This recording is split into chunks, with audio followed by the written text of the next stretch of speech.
Earlier in the season, you were swinging at the first pitch a lot. What led to that decision? Just trying to be ready to hit. Usually first pitch is a fastball, and just knowing what I know from talking to pitchers, they're trying to get ahead. So to start off the game, it seems like a good pitch to hit. So that's always been my approach. Very little room for error. Can you talk about the overall competitiveness amongst the outfielders this season? Yeah, it's been very competitive. Obviously, we got a young outfield and everybody plays center field. So, you just got to get in where you can. Even with DC going up, Weimer going down, it's like the same situation. But it's all a healthy competitiveness, and we're all rooting for each other and just want to be the best that we can be. Right. Just in that sixth inning, you walked twice. I do have to ask, when was the last time you were in an inning where the offense was so clicking for your team? Man, I can't even remember the last time we scored that many runs in an inning. So it was fun. I feel like guys were swinging at good pitches and just connecting, laying off the bad ones. And just kind of doing what we've been preaching, which is, trying to get the ball in the heart of the zone. And we just kind of executed that tonight in that inning. Right. And your home 1-0 against Colorado, obviously a lot of major league experience. Mm-hmm. Opposite field, Yeah. Big strike back after that first home run for them. Mm-hmm. Can you just kind of take me through that at bat? Yeah, so it was a little bit harder to see. He started me off with a curveball. The shadows kind of made it hard to pick up spin. I just kind of sold out to being on a heater and was able to put a good swing on it. Obviously, have a lot of respect for him. He was on the Cubs whenever I first got drafted. And, just being one of the younger guys, he introduced himself. So just a lot of respect, and obviously it's cool to, be able to compete against those guys that have done it in the major league level for a long period of time.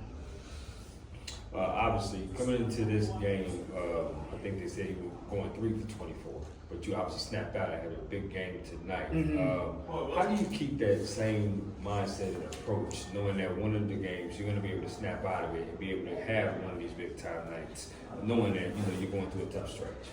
Yeah, I think it's just keeping a positive outlook and just confidence in myself, knowing that the lows are usually not as low as they seem. And to me, I know we're close to the end of the first half, but I still have plenty of time left, and as long as I'm just having good at bats, that's all I can ask for. But really, it's just about going up there, trusting my swing, and just getting a good pitch to hit, and just letting it go. I'm not trying to be too perfect, but just trusting my athleticism. But a lot of conversations with Dahlback and Fitta about hitting and just having confidence in myself. That's it.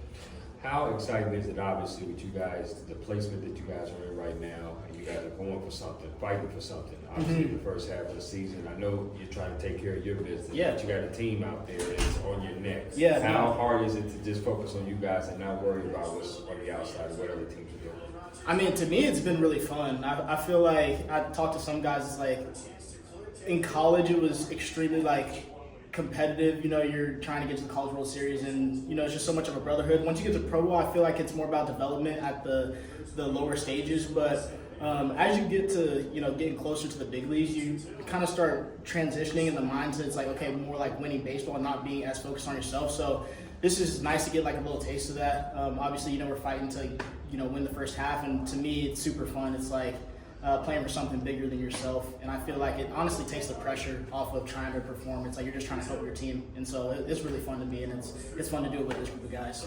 Last question for me. You talk about coaches having an impact on you, helping you out. When I say the name Dave Van Horn, who's a coach of yours as well, from the University of Arkansas, talk about his impact also on you as a player, as a person that he's had in your life.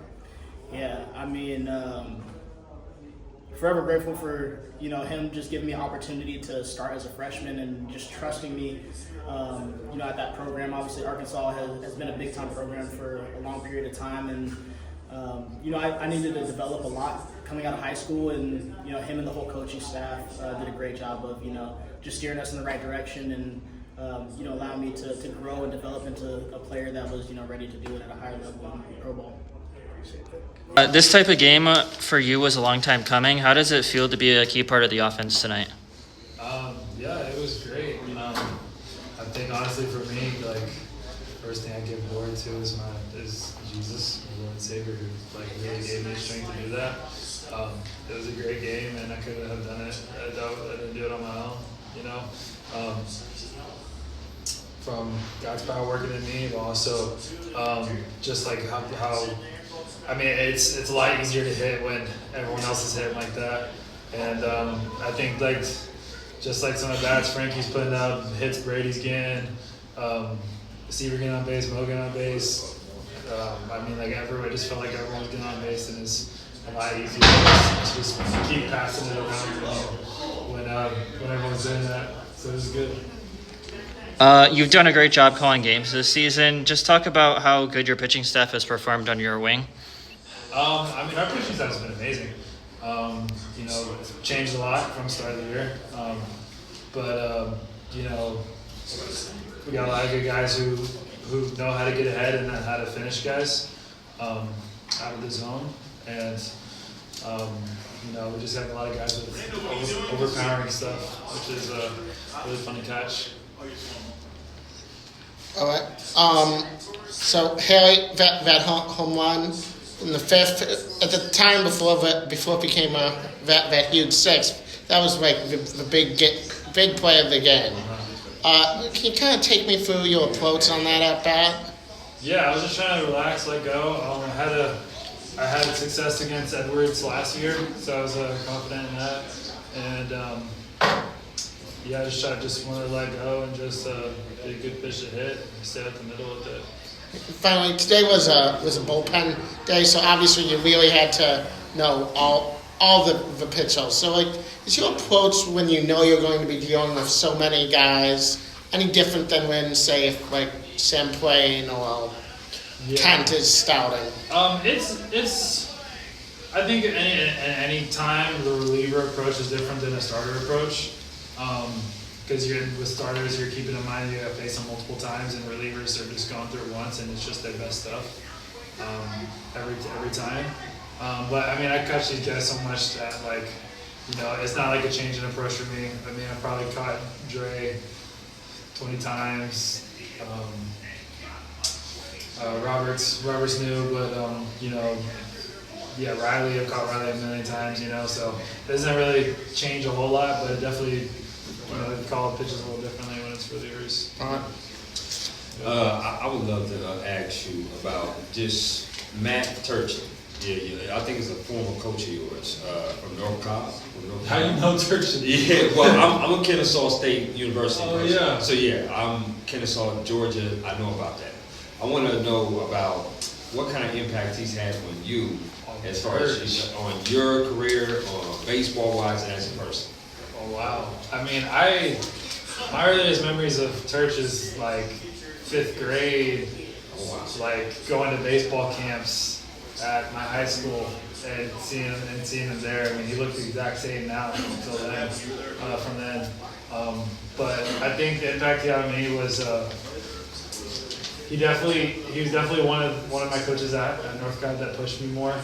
I think he could tell I was good and you know, above average, and I think he would get frustrated with me when I wasn't trying my best or giving it my all, and he helped me a lot. He's one of my closer coaches that I've had.